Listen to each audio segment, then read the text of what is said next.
Yeah, first off, excited to get our first win of the season. Talked about playing 12 one-game seasons with a one-at-a-time mentality, and to have the opportunity to be this excellent venue and open the season indoors against a good opponent. And I think you got to tip your hat to Coach Napier and his staff. That's a good football team. Won a division this year, picked to win it again. Did some real nice things on offense, moved the ball around, but certainly excited to be 1-0. Talked to the kids last night about having a planned response to success and adversity, and certainly we had some guys go down throughout the course of the game, and there were a bunch of guys who stepped up and made big plays. Evans Wilkerson going in playing center most of the second half, LaQuinston Sharp going in there. Guys on defense, challenged the special teams at halftime to make a play and had a long punt return and two punts pinned at the one. But what we wanted to do offensively and strike a balance with our ability to run the ball and pass the ball successfully. I think we took a positive step in that regard, ran for about 250, and I think we were close to 250 passing. Aside from the one turnover, protected it pretty well, so I think we were a little bit more explosive. Defensively, I think we bent, we didn't really break, and as I told the guys after the game, Jeffrey Simmons isn't coming back, Montez Sweat isn't coming back, Jonathan Abrams not coming back. And we're not that defense. We need to find our own identity. We need to find a way to make plays. And ultimately, at the end of the day, it's not about one phase or one unit. It's about us playing together as a team. And, it's going to be old school Mississippi State football. We're going to have to find a way on a weekly basis to fight, scratch, and claw like junkyard dogs and find a way to win football games. And, I think we did that today. And, we'll learn off it tomorrow and start getting ready for Southern Miss. Questions? We'll start with you.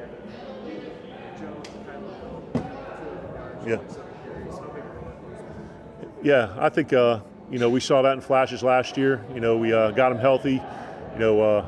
He's feeling really good. Had an excellent training camp, and we talked about the possibility of a 200-yard game today, actually in pregame meal, and he fell 3 short. But I think he's one of the premier backs in the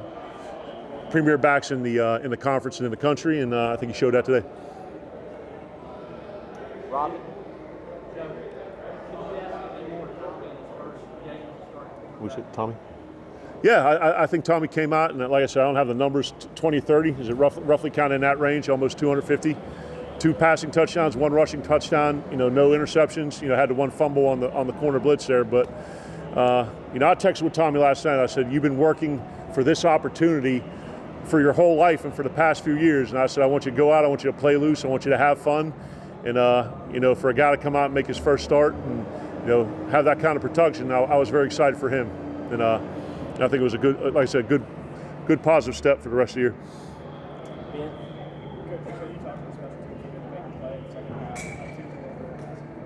Yeah. Some of it's not suitable for work, so decorum prohibits me kind of repeating exactly what I said, but I will paraphrase that. We got hit with the punt, which turned it over, and then we missed a field goal. So I said we needed to get our head. We needed to find a way to make a play on special teams. All right, and that was part of the challenge, and they came out, and Malik with the long punt return and 2 punts pinned at the one, and punt was an area we wanted to improve last year. We still have some substitution things we got to clean up a little bit. We'll get those things fixed, but it was good to see the special teams make a positive contribution in the second half.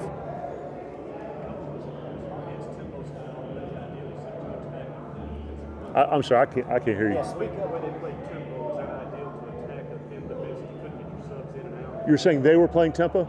Yeah, I think they were doing a little bit of that, and with our depth and our youth, and I won't say inexperience, we got to work to rotate guys through there, and I think they were playing with a mix of tempo and slowing it up a little bit. So, certainly when you play fast, it kind of hurts your ability to substitute. But I don't think that was a huge issue for the most part.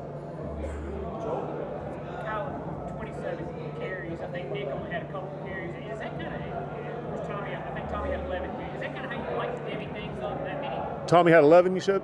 Yeah, certainly not the 237 that we had last year from the quarterback position, and talked about getting it more in the belly of the running back. And if you remember me saying, when we throw it better, then more balls will go to the tailbacks. But no, I think we want to have a little bit more dispersal. Some of that was part of the game, and when you're throwing it well and you're throwing it 30 times, and it's less carries to split. But I think Nick, he was over 10 yards a carry at halftime. He scored a touchdown. He contributed well in pass protection on 3rd down, which I think is something he does.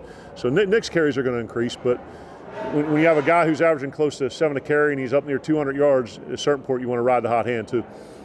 Robbie? You got a chance to play some freshmen in the park down there, maybe play newcomers too, Fred Peters, I just feel like those guys handle their first situation out there in a different environment. Yeah. Chance to play big time college. I think a lot of it, we'll have to look at the tape and see exactly how they did, but when we're talking to the team after the game, I asked the guys to raise their hand if it was their first time playing in a college game, and a bunch went up. And Jarion, Martin Emerson was in there, Colin Duncan, a bunch of those true freshmen. Javonta Payton had a nice catch, had a few opportunities. So I said I think we've done a good job bringing some talented players in, and for them to have the opportunity to get their feet wet in a game that we earmarked as one where they would play and be green lighted. I think it was good for them to get that first experience. Joe, 2 offensive linemen go down. Does that make it hard to stop a little bit to have 2 replacements out there? There ain't many more hairs to go gray, so we'll have to get some Grecian. But no, I mean, and it sounds cliche, but we always talk about a next man in mentality. That if someone goes down, the person who replaces them is going to do as good or better of a job. And I don't know that anyone could have foresaw Daryl and DP both going down. And I think you guys remember that we've kind of talked in the past about Marcus or Coach Johnson, getting guys in different positions during the course of the game and the season, and also through practice, where you have that positional flexibility. I mean, the last play of the game, Quinton Sharp hasn't taken a snap at center. I don't know the entire camp, but he always works when we do quarterback center exchange during pre-practice. So for Evans to come in, and then I'm not even sure who was at the guards at that point, but yeah, I mean, certainly it's less than ideal to have your captain center and your starting left guard go down in the course of the game. Steve, and then we'll go to the far right. Joe, how would you characterize the play of your wide receivers today? I think it was very positive. I mean, I don't, like I said, don't have the numbers. Osiris made a nice bunch of plays. Sir? 5 for 88, and you look at the slot position when you kind of combine those guys and what they did. Austin had a touchdown catch and a long one. Zuber had a nice one and then one called back. Dedrick had the screen and another one. So, the other thing that I did when I addressed the offense after the team was told the guys to raise their hand if they got a touch in the game tonight. And I would guess it would around the 8 to 10 range. So, and then Guidry had probably 4 or 5 too. So, good positive step for a group that we've challenged to step up in the past game, and I think we could build off of it. Kind of crazy first half. Is that anything personally generous of guys playing when they maybe weren't expected to? I didn't hear the first part. It was a kind of a crazy first half. Crazy? Yeah. Do you think that was first game jitters? Yeah. Or do you think it was guys maybe stepping up for the first time having to play? I think that's probably part of it. And I think you look at game ones across the country, in week 0 games, there's a little bit of that element of kind of getting on the field and, playing when there's no lifeguard on duty, you know what I mean? When you're out there and it's referees and it's live and there's a crowd. So I think a certain part of it was, some of the places where we're inexperienced, getting those guys out there for the first time. But I also think, a lot of times you see the most improvement in a team from game 1 to game 2. So, there were certainly a lot of things that happened during that first half. Tommy's reads, coach, do you feel like at first blush he was making the right reads today? Yeah, there were a few that probably, the ball could have gone to a different spot, but, I'm not a math guy. 20 or 30, that's like 66%. Is it kind of in that range? That's pretty good, right? English guy. But yeah, I mean, for the most part, he was making the right reads. I'm sure we'll look back and there'll be 2 or 3 or 4 that maybe should have gone somewhere else, but. They were blitzing us off the bus. I mean, they were sending a lot of pressure, and I think our line handled it well, and we picked it up, and certainly were able to run against it. So I think if we can get our guy thrown at 66% through the course of the year, and we always talked about kind of that 60 to 65 being the barometer, that's what we're looking for from the position. Ben? Coach, obviously, we're talking about not having Jay for Montez, all that. What did you see maybe was struggling with the pass rush, and also on that play action, that's what roll out to the left, it seemed like they got you a couple of times. Is that kind of the same concept of what's going on in the pass rush, or is that something different? No, I'm going to have to grade the tape because, you're trying to watch the defense, give them encouragement and corrections, and I'm also going through the offensive series. But just from, observationally, what we talked about at the beginning of the week with them doing, formation into sideline, speed sweep motions, and a bunch of window dressing, it really challenges your eye discipline. And I'm going to guess when we go back and look at it, there are going to be some eye violations where we were maybe not supposed to be, or maybe communication things where we didn't make a check on a motion. But at the end of the day, guys, Bob Shoes is one of the best defensive coordinators in the country. And, he had the guys in good position, and Billy Napier is a good offensive coordinator. So we'll learn off of the things, and Bob and the staff will do a great job. And we'll be better off of it from week 2, because that was a very challenging first game with everything that they threw at us. Coach, talk about you were here in country and then Raising Cages started to come back. What did you do to stop them from, to change the momentum of the game and allow this icing in the field? Yeah, I think the drive where we we flipped the field, got it back, and then threw the corner out to Austin on a touchdown. I think that kind of flipped it, and then we had them pinned again, and I think they went 99 and kind of got the momentum going a little bit back their way. You would have liked in that 4-minute drill to be able to punch it in for a final touchdown, but we were able to get the field goal. But just when you thought you had them on the ropes and it was close to a knockout, they kept getting back to the center ring and circling around and keeping it a fight. And that's a credit to Coach Napier and his staff. You had some short kickoffs in the first half. Were those by design? How do you think Scott did in the second half? I think that was part of the suggestion box for the second half. No, they weren't. There was one that was planned that went to the right sideline. That was a sky kick, but all the others were deep left. And I think we kicked and covered much better in the second half.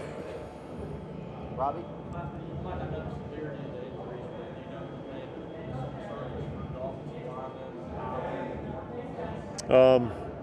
I know who they are, and I know what, like, upper or lower body, but some of them are going to have to. I'm sure they're getting looked at by our staff now, and treatments tomorrow from 11 to 1. So we'll get an update in our staff meeting tomorrow. Coach,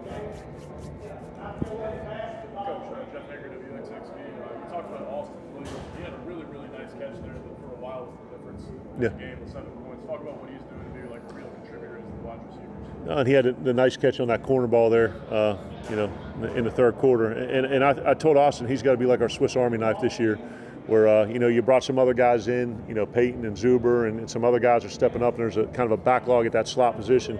But Austin knows the X, he knows the Y, he knows the Z, and at any point during the game he could go in and function at all three. And a guy, when he was called upon, got his opportunity, and I was happy for him, because he's a great team guy, and when he gets his opportunity, he makes plays. Anything else? All right. We'll have players spread out here shortly. Thank you all very much. Appreciate it, and Hail State.